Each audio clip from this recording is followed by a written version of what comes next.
ಯಾವುದೇ ಥರದ ಸೋರಿಸಿಸ್ ಚರ್ಮರೋಗ ಅದು ಎಂಥದೇ ಆದ್ರೂ ಈ ಸ್ವಾಮಿಯ ಸನ್ನಿಧಿಯಲ್ಲಿ ಕಳೆದೋಗುತ್ತೆ. ಬರೀ 21 ದಿನಗಳ ಕಾಲ ನಮಗೆ ಒಂದು ಸಂತಾನವಾದರೆ ಒಂದು ಪ್ರತಿಷ್ಠಾಪನೆ ಮಾಡಬೇಕು ಸ್ವಾಮಿ ಈ ಸನ್ನಿಧಿಲಿ ಅಂತ ಹೇಳ್ತಾರೆ. ಇದು ಸ್ವಾಮಿ ಉದ್ಭವವಾದಂಥ ಮೊದಲು ಇರುವಂಥ ಕೊಳ. ಸರ್ಪದೋಷಗಳು, ಆಶ್ಲೇಷ ಬಲಿಗಳು ಮತ್ತು ನವಗ್ರಹ ಶಾಂತಿ ಎಲ್ಲನೂ ಪ್ರತಿಯೊಂದು ಮಾಡಿಕೊಡ್ತೀವಿ.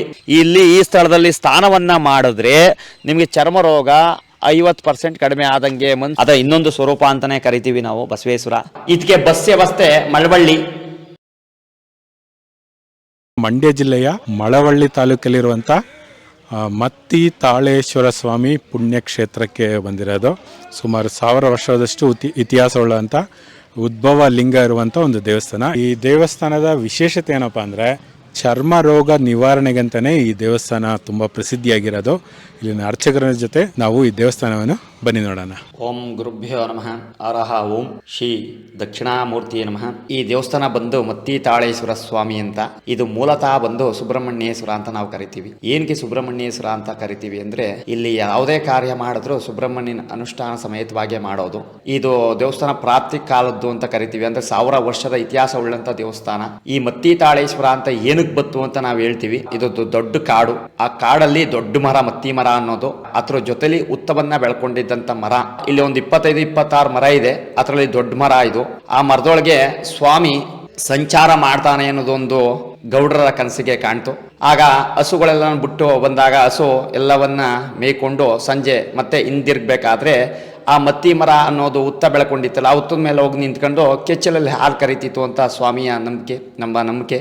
ಆಗಿಂದ ಈ ಸ್ವಾಮಿ ಮತ್ತಿ ಮರ ಅನ್ನೋ ಮರದೊಳಿ ಉದ್ಭವ ಆಯಿತು. ಅದಕ್ಕೆ ಮತ್ತಿ ತಾಳೇಶ್ವರ, ಮತ್ತಿಯ ತಾಳಲ್ಲಿ ಉದ್ಭವ ಆದಂಥ ಸುಬ್ರಹ್ಮಣ್ಯ ಅಂತ ಇದೆ ಹೆಸರು. ಅದಕ್ಕೆ ಮತ್ತಿ ತಾಳೇಶ್ವರ ಅಂತ ನಾವು ಕರಿತೀವಿ.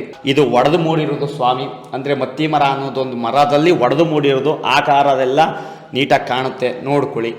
ಇದು ಬಂದು ಪ್ರತಿನಿತ್ಯ ಪೂಜೆ ಪುನಸ್ಕಾರಗಳು, ಕೈಂಕರ್ಯಗಳು ಎಲ್ಲ ನಡಿತೀವಿ. ಜಾತ್ರೆಗಳನ್ನ ಮಾಡ್ತೀವಿ. ಮತ್ತೆ ಭಾನುವಾರ ಮತ್ತೆ ಗುರುವಾರ ವಿಶೇಷವಾಗಿ ಭಕ್ತರು ಅಂದ್ರೆ ಒಂದು 10,000ದಿಂದ 20,000 ಗಂಟ ಭಕ್ತರು ಬಂದು ಇಲ್ಲಿ ಸೇವೆಯನ್ನ ಮಾಡ್ತಾರೆ. ಯಾವುದೇ ತರದ ಸೋರಿಸಿಸ್ ಚರ್ಮರೋಗ ಅದು ಎಂಥದೇ ಆದ್ರೂ ಈ ಸ್ವಾಮಿಯ ಸನ್ನಿಧಿಯಲ್ಲಿ ಕಳೆದೋಗುತ್ತೆ. ಬರೀ 21 ದಿನಗಳ ಕಾಲ ಇಲ್ಲಿ ನಾವು ಏನನ್ನ ಹೇಳ್ತೀವಿ ಪ್ರೊಸೆಸನ್ನ ಅದೆಲ್ಲ ನೀವು ಮಾಡ್ಕೊ ಬಂದ್ರೆ 21 ದಿನಗಳ ಕಾಲ ನಾವು ಯಾವ ರೀತಿ ಹೇಳ್ತೀವಿ ಆ ರೀತಿ ಮಾಡಿದ್ರೆ ಎಂಥ ಸೋರಿಸಿಸ್ ಚರ್ಮರೋಗ ಇದ್ರೂ ವಾಸಿ ಆಗುತ್ತೆ. ಹೆಂಗ್ ವಾಸಿ ಆಗುತ್ತೆ ಅಂದ್ರೆ ನಾವಿಲ್ಲಿ ಕೊಡುವಂಥ ಉತ್ತದ ಮಣ್ಣು ಮತ್ತೆ ಮತ್ತಿ ಚಕ್ಕೆ ಪುಡಿ ಪ್ರಸಾದವನ್ನ ತಗೊಂಡು ನೀವು ಹಚ್ಕೋಬೇಕು. ಕೊಬ್ಬರಿ ಎಣ್ಣೆಯಲ್ಲಿ ಹಚ್ಚಿದ್ರೆ ವಾಸಿ ಆಗುತ್ತೆ ಚರ್ಮರೋಗ. ಅದನಂತರ ಇಲ್ಲಿ ಸರ್ಪದೋಷಗಳನ್ನ ಕಲಿತೀವಿ. ಸರ್ಪದೋಷಗಳು, ಆಶ್ಲೇಷ ಬಲಿಗಳು ಮತ್ತೆ ನವಗ್ರಹ ಶಾಂತಿ ಎಲ್ಲನೂ ಪ್ರತಿಯೊಂದು ಮಾಡ್ಕೊಡ್ತೀವಿ. ಪ್ರತಿಷ್ಠಾಪನೆಗಳನ್ನ ಮಾಡ್ಕೊಡ್ತೀವಿ. ಮತ್ತೆ ಲಗ್ನಕ್ಕೆ ಪ್ರಾಪ್ತಿ ಆಗುತ್ತೆ. ಲಗ್ನ ಬಲ, ಲಗ್ನಕ್ಕೆ ಮತ್ತೆ ಸಂತಾನಕ್ಕೆ ಯೋಗ್ಯವಾದಂತ ದೇವಸ್ಥಾನ ಇದು. ಉತ್ತದ ಮಣ್ಣು ಮತ್ತಿ ಚಕ್ಕೆ ಪುಡಿ ಪ್ರಸಾದದಿಂದ ಸರ್ವ ರೋಗವು ಒಳ್ಳೆದಾಗುತ್ತೆ. ಅಂದ್ರೆ ಚರ್ಮ ರೋಗ ಏನ್ ವಾಸಿ ಆಗುತ್ತೆ ಅಂತ ಏನೋ ರೀತಿ ಅಂತ ಹೇಳ್ತೀನಿ. ಫಸ್ಟ್ ಕೆಂಪು ಗುಳ್ಳೆ ತರ ಆಗುತ್ತೆ. ಅದೇನಾಗುತ್ತೆ, ನೀವು ಇಂಗ್ಲಿಷ್ ಮೆಡಿಸನ್ಗೆ ಹೋಗ್ತೀರಾ, ಅದೇನಾಗುತ್ತೆ ಹೋಗುದು ಬರುದು ಮಾಡ್ತಿರುತ್ತೆ.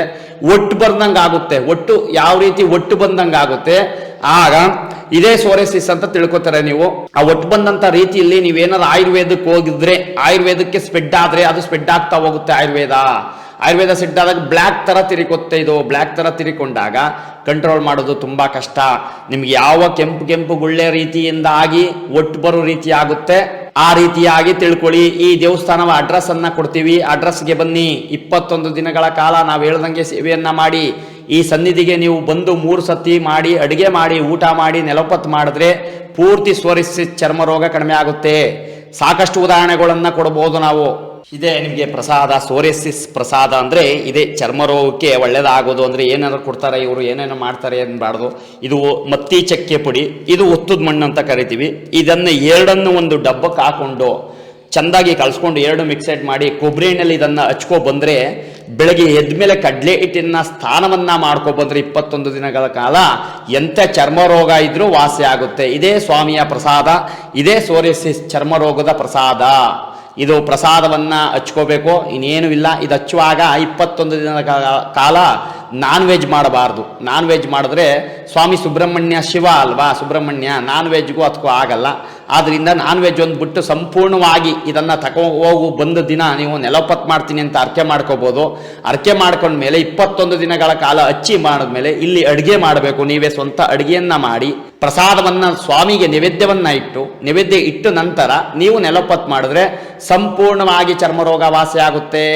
ನಮ್ದು 5ರಿಂದ 6ನೇ ತಲೆಮಾರಿಂದ ವಂಶ ಪರಂಪರೆಯಾಗಿ ಪೂಜೆ ಪುನಸ್ಕಾರಗಳನ್ನ ಮಾಡ್ಕೊ ಬರ್ತಾ ಇದೀವಿ. ಇದೇ ಮತ್ತಿ ಮರ. ಏನ್ ಮತ್ತಿ ಮರ ಅನ್ನಲ್ಲ, ಈ ಸ್ವಾಮಿ ತೋರಿಸಿದ್ವಲ್ಲ ನಿಮ್ಗೆ ಲಿಂಗ, ಆ ಮತ್ತಿ ತಾಳೇಶ್ವರ ಅನ್ನಕ್ಕೆ ಪ್ರಮುಖ ಹೆಸರೇ ಮತ್ತಿ ಮರ.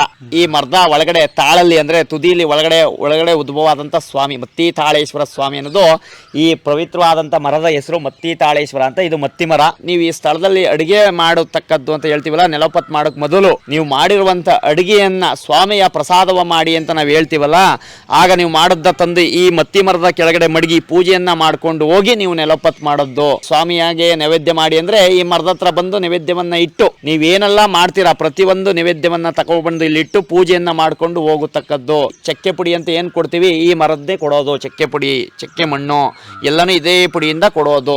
ಇದೆಲ್ಲ ಸಿಹಿ ಪದಾರ್ಥ ಮಾಡುವಂತಹದ್ದು. ಸಿಹಿ ಪದಾರ್ಥ ಅಂದ್ರೆ ನೀವ್ ಏನ್ ತರ ಅನ್ನ ಸಾರಾಗ್ಲಿ, ಪಾಯಸ ವಡೆ ಆಗ್ಲಿ ಮಾಡತಕ್ಕದ್ದು, ಪಂಗಲಾಗ್ಲಿ ಮತ್ತೆ ಬೆಲ್ದನ ಆಗ್ಲಿ ಮಾಡತಕ್ಕದ್ದು.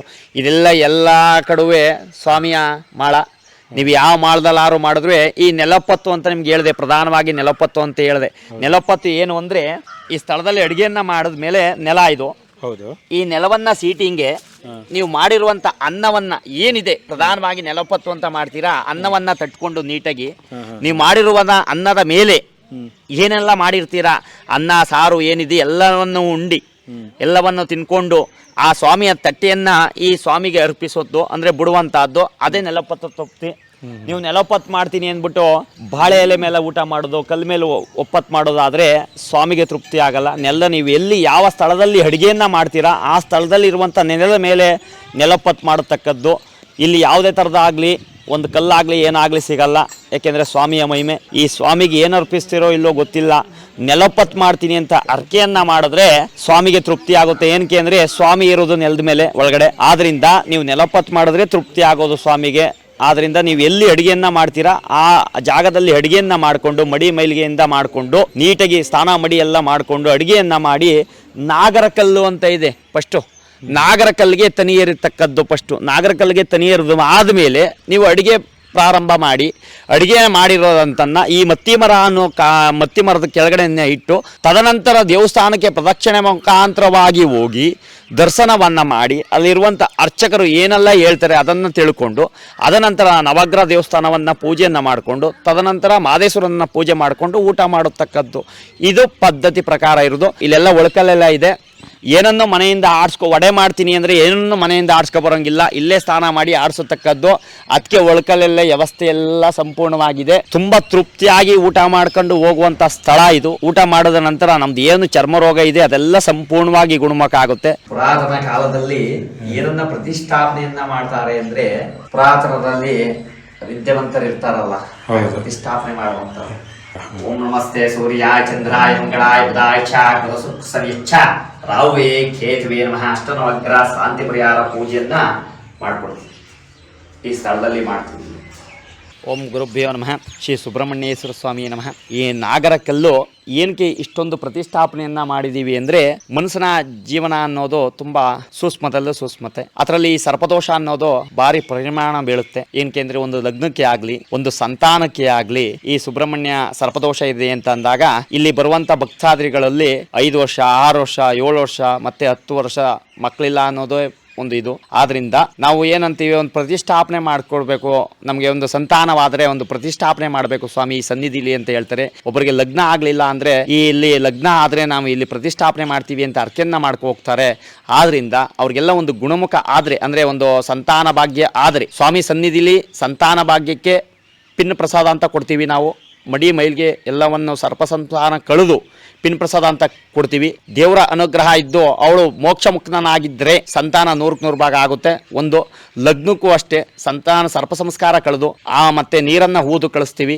ಆ ಸ್ವಾಮಿಯ ಸನ್ನಿಧಿ 9 ನವನಾಗಗಳನ್ನ ಪೂಜೆಯನ್ನ ಮಾಡಿ ಆ ಪೂಜೆ ಮಾಡಾದ್ಮೇಲೆ ಹಾಲನ್ನ ಹಾಕ್ಸಿ ಸ್ವಾಮಿಯ ಸನ್ನಿಧಿಲಿ ನೆಲಪತ್ ಮಾಡಿಸ್ತೀವಿ. 1 ವರ್ಷದ ಕಾಲ ಅವನಿಗೆ ಯೋಗ್ಯವಿದ್ದರೆ, ಲಗ್ನ ಬಲದಲ್ಲಿದ್ದರೆ, ಸ್ವಾಮಿ ಅನುಗ್ರಹ ಅವನ ಮೇಲೆ ಇದ್ದರೆ ಅವನಿಗೆ ಲಗ್ನ ಆಗತಕ್ಕದ್ದು. ಇಲ್ಲಿ ಒಂದು 600 ಕಲ್ಲಿದೆ. ಇದೆಲ್ಲ ಉತ್ತದ ಮಣ್ಣು ಮತ್ತು ಸೋರಿಯಸಿಸ್ ಚರ್ಮ ರೋಗಕ್ಕೆ ಇದನ್ನು ಪ್ರತ್ಯೇಕ ರೂಪ. ಸ್ವಾಮಿ ಸುಬ್ರಹ್ಮಣ್ಯ ಸ್ವಾಮಿಯನ್ನಲ್ಲ, ಅದಕ್ಕೆ ಪ್ರತಿಷ್ಠಾಪನೆ ಮೂಲಕವಾಗಿ ಸ್ವಾಮಿಯನ್ನು ನೆನ್ಕೋದು.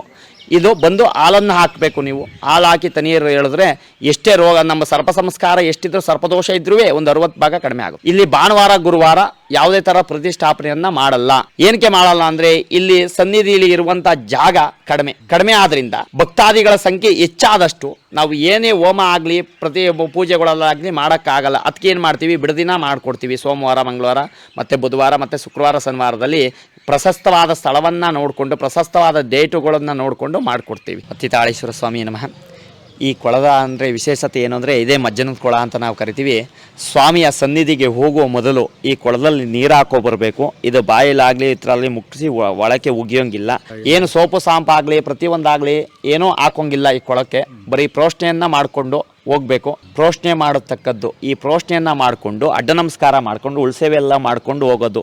ಇದು ಹಳೇ ಪುರಾತನವಾದಂಥ ಕೊಳ, ಮಜ್ಜನದ ಕೊಳ ಅಂತ ನಾವು ಕರಿತೀವಿ. ಇದು ಸ್ವಾಮಿನೇ ತಪಸ್ ಮಾಡೋಕ್ಕೆ ಮೊದಲು ಇಲ್ಲಿ ಸ್ನಾನವನ್ನು ಮಾಡಿಕೊಂಡು ಹೋಗ್ತಿದ್ದ ಅನ್ನೋದು ಪೂರ್ವಜರಿಂದ ಹೇಳ್ಕೊಬಂದಿರೋದು. ಅದೇ ರೀತಿ ಪದ್ಧತಿ ಪ್ರಕಾರ ಇದೆ. ನಾವು ಜಾತ್ರೆ ಮತ್ತು ಷಷ್ಠಿ ರಥೋತ್ಸವ, ಚಂಪ ರಥೋತ್ಸವ ಅಂತ ಏನು ಮಾಡ್ತೀವಿ, ಜಾತ್ರೆಯಲ್ಲಿ ಪ್ರತಿಯೊಂದು ದೇವರನ್ನ ಇಲ್ಲಿಂದ ಹೂವಂಬಳೆ ಮಾಡಿಕೊಂಡು ಹೋಗತಕ್ಕದ್ದು. ನಾವು ಇಲ್ಲಿ 4 ಊರಿದೆ, ಮತ್ತು ಕಂದೆಗಾಲ, ಕಲಬಿರನಹಳ್ಳಿ, ಮಳದೊಡ್ಡಿ, ಮಂದ್ರಗಳ್ಳಿ 4 ಊರಿನ ದೇವರುಗಳು ಯಾವುದೇ ಹೂವಂಬಳೆ ಮಾಡಬೇಕಾದ್ರೂ ಈ ಸನ್ನಿಧಿಯಿಂದ ಪ್ರಕಾರವಾಗಿ ಪ್ರಧಾನ ಕೊಳದಲ್ಲೇ ಪೂಜೆಯನ್ನು ಮಾಡಿಕೊಂಡು ಹೋಗತಕ್ಕದ್ದು. ಇದೇ ಮೇನ್ ಕೊಳ. ಇದು ನೀವು ಮನೆಯಲ್ಲೇ ಸ್ನಾನ ಮಾಡ್ಕೊ ಬಂದರೂ ಈ ಕೊಳದ ನೀರು ಹಾಕ್ಕೊಂಡು ಸ್ವಾಮಿಯ ಸನ್ನಿಧಿಗೆ ಬರತಕ್ಕದ್ದು.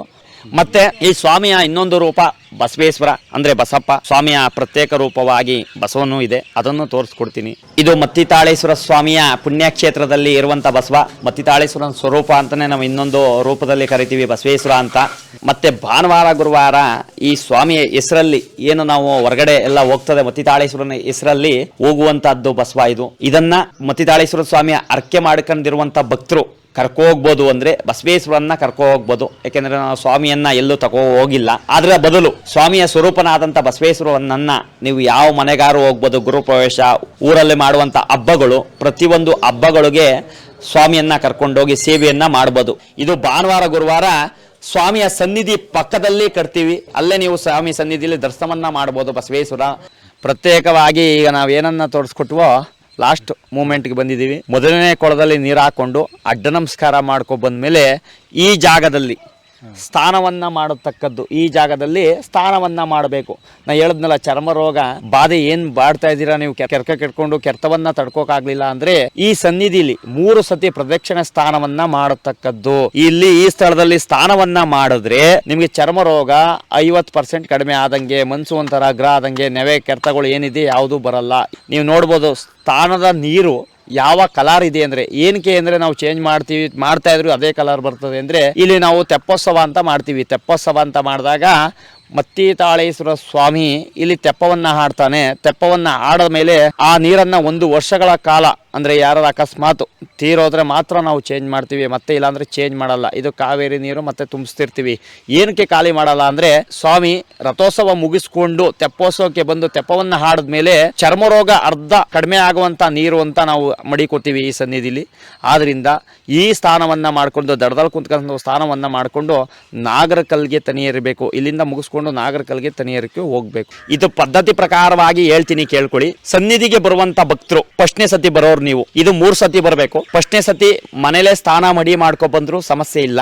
ಮೊದಲೇ ಕೊಳದಲ್ಲಿ ನೀರು ಹಾಕೋ ಬರ್ಬೇಕು. ಮೇನ್ ಕೊಳದಲ್ಲಿ ನೀರು ಹಾಕೋ ಬಂದ್ರೆ ನೀವು ಮನೇಲೆ ಸ್ನಾನ ಮಾಡ್ಕೊ ಬಂದ್ರೆ ಏನ್ ಸಮಸ್ಯೆ ಇಲ್ಲ. 2ನೇ ಸತಿ ಬಂದ್ರು ಅದೇ ರೀತಿ ಮಾಡ್ಕೊ ಬರ್ಬೋದು. ಆದ್ರೆ ನೀವು 3ನೇ ಸತಿ ಬರ್ತಿರಲ್ಲ, 3ನೇ ಸತಿ ಬರುವಾಗ ಮನೇಲಿ ಕೈಕಾಲ್ ಮುಖ ತೊಳ್ಕೊಂಡು ಸನ್ನಿಧಿಗೆ ಬಂದು ಮೊದಲನೇ ಕೊಳದಲ್ಲಿ ನೀರು ಹಾಕೊಂಡು ಅಡ್ಡ ನಮಸ್ಕಾರ ಮಾಡಬೇಕು.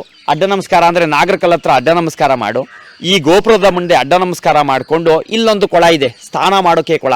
ಆ ಸ್ನಾನವನ್ನ ಮಾಡಿ ಸ್ನಾನ ನಂತರ ತನಿಯರ್ಕೊಂಡು ಹೋಗಿ ತನಿಯರ್ಕೊಂಡು ಅದನಂತರ ದೇವಸ್ಥಾನ ಪೂಜೆ ಮಾಡತಕ್ಕದ್ದು, ಇಲ್ಲಾಂದ್ರೆ ಅಡುಗೆ ಮಾಡತಕ್ಕದ್ದು. ಅಡುಗೆ ಮಾಡಿ ತದನಂತರ ಇದು ಮತ್ತಿ ಮರದ ಹತ್ರ ಪ್ರಸಾದವನ್ನ ಇಟ್ಟು ಆ ನಂತರ ದೇವಸ್ಥಾನವನ್ನ ಪೂಜೆ ಮಾಡಬಹುದು. ಆದರೆ ಯಾರೆಲ್ಲ ಚರ್ಮ ರೋಗ ಬಾಧೆಯನ್ನ ಅನುಭವಿಸ್ತಿರ್ತೀರ ಅವರು ಯಾವ 3 ಟೈಮು ಸ್ನಾನ ಮಾಡತಕ್ಕದ್ದು. ಸ್ನಾನ ಮಾಡಿದ್ರೆ ಒಂದು 100ಕ್ಕೆ 100 ಭಾಗ ನಮಗೆ ಮೈಯಲ್ಲಿರುವಂಥ ಚರ್ಮ ರೋಗ ಒಂಥರ ನೆಮ್ಮದಿ ಆಗುತ್ತೆ, ಮನಸ್ಸು ಒಂಥರ ಅಗ್ರ ಆಗುತ್ತೆ. ಆದ್ರಿಂದ ಯಾರು ಚರ್ಮರೋಗವನ್ನ ಬಾಧೆಯನ್ನು ಅನುಭವಿಸ್ತೀರಿ ಸ್ನಾನ ಮಾಡೋಕೆ ಒಂದ್ ಜೊತೆ ಬಟ್ಟೆ ತಗೊಬಂದು ಸ್ನಾನವನ್ನ ಮಾಡಿ. ಇದು ಬಂದು ಸುಬ್ರಹ್ಮಣ್ಯೇಶ್ವರ ಆದ್ರಿಂದ ಇಲ್ಲಿ ಬರುವಂತ ಚಂಪಾ ಷಷ್ಠಿಯಲ್ಲಿ ನಾವು ರಥೋತ್ಸವನ್ನ ಮಾಡ್ತೀವಿ, ಆಶ್ಲೇಷ ಬಲಿ ಪೂಜೆಯನ್ನ ಮಾಡ್ತೀವಿ. ಈ ದೇವಸ್ಥಾನ ಬಂದು ಭಾನುವಾರ ಗುರುವಾರ ಬಂದ್ರೆ ಬೆಳಗಿನ ಜಾವ 4 ಗಂಟೆಯಿಂದ ಸಂಜೆ 6:30 ಗಂಟೆ ಮಧ್ಯದಲ್ಲಿ ಯಾವುದೇ ಕಾರಣಕ್ಕೂ ಬಾಗ್ಲಾಕಲ್ಲ. ಭಾನುವಾರ ಗುರುವಾರ ಬಿಟ್ರೆ ಸೋಮವಾರ ಮತ್ತೆ ಮಂಗಳವಾರ ಮತ್ತೆ ಬುಧವಾರ ಶುಕ್ರವಾರ ಶನಿವಾರ ಬೆಳಗಿನ ಜಾವ 7:30ಯಿಂದ ಸಂಜೆ 5 ಗಂಟೆ ಗಂಟ ದರ್ಶನ ವ್ಯವಸ್ಥೆ ಇರುತ್ತೆ, ದರ್ಶನ ಮಾಡಬಹುದು. ಇದು 365 ದಿನಗಳ ಕಾಲ ಪೂಜೆ ಪುನಸ್ಕಾರಗಳನ್ನ ಮಾಡ್ತೀವಿ. ಈ ಸ್ವಾಮಿಯ ಸನ್ನಿಧಿಯ ದೇವಸ್ಥಾನ ಅಂದ್ರೆ ಮೇನ್ ದೇವಸ್ಥಾನ ಸಂಜೆ 6 ಗಂಟೆ ಆದ ಮೇಲೆ ಬಾಗಿಲು ತೆಗೆಯಲ್ಲ. ಸಂಜೆ 6 ಗಂಟೆ ಆದ್ಮೇಲೆ ಯಾವುದೂ ಬಾಗಿಲು ತೆಗೆಯಲ್ಲ. ಏನಕ್ಕೆ ಅಂದ್ರೆ ನಮ್ಮ ಪೂರ್ವಜರು ಹಿಂದಿನವರು ಏನು ಮಾಡ್ಕೊ ಬಂದಿದ್ದಾರೆ ಅದೇ ಪದ್ಧತಿ ಪ್ರಕಾರ ನಾವು ಮಾಡ್ಕೊ ಹೋಗ್ತಾ ಇದ್ದೀವಿ. ಆಯ್ತಾ, ಸ್ವಾಮಿ ಸಂಚಾರ ನಡೀತದೆ ಅನ್ನೋದು ನಂಬಿಕೆ ಈಗಲೂ ಹಂಗೆ ನಡೀತಾ ಇದೆ. ಇದು ಬಂದು ಮಂಡ್ಯ ಜಿಲ್ಲೆ ಮಳವಳ್ಳಿ ತಾಲೂಕ್ ಕಂದಗಾಲ ಪೋಸ್ಟ್ ಕಲವಿರ್ನಳ್ಳಿ ಅನ್ನೋ ಗ್ರಾಮ ಮತ್ತಿತಾಳೇಶ್ವರ ಸ್ವಾಮಿ ಅಂತ. ಇದಕ್ಕೆ ಬಸ್ ವ್ಯವಸ್ಥೆ ಮಳವಳ್ಳಿಯಿಂದ ಅಂಚೆದೊಡ್ಡಿಯಿಂದ ದೇವಸ್ಥಾನಕ್ಕೆ ವ್ಯವಸ್ಥೆ ಎಲ್ಲ ಇದೆ, ಆಟೋಗಳ ವ್ಯವಸ್ಥೆ ಇದೆ. ಆದ್ದರಿಂದ ಯಾವುದೇ ಸೋರೆಸಿಸ್ ಚರ್ಮ ರೋಗ ಎನ್ನಿವನ್ ಆಗಿದ್ರೂ ಬನ್ನಿ ಸ್ವಾಮಿಯ ಸೇವೆಯನ್ನ ಮಾಡಿ 21 ದಿನಕ್ಕೆ ಗುಣಮುಖವಾಗಿ. ಆಯ್ತಾ, ಉತ್ತದ ಮಣ್ಣು ಮತ್ತಿ ಚಕ್ಕೆಪುಡಿ ಪ್ರಸಾದವನ್ನ ತಗೊಳ್ಳಿ. ಮಾಡುವಂತ ಪ್ರಯತ್ನ ಅಂದ್ರೆ ಸ್ವಾಮಿಗಳು ಇಲ್ಲಿ ನಾವು ಏನನ್ನ ತಿಳಿಸ್ತೀವಿ ಅದನ್ನ ನೀವು ತಿಳ್ಕೊಂಡು ಮಾಡಿ. ಸ್ವಾಮಿ ಅನುಗ್ರಹ ಇದ್ರೆ ಒಂದು ಒಳ್ಳೆದಾಗುತ್ತೆ. 100ಕ್ಕೆ 100 ಭಾಗ ಸೋರೆಸಿಸ್ ಚರ್ಮ ರೋಗ ಹೋಗುತ್ತೆ.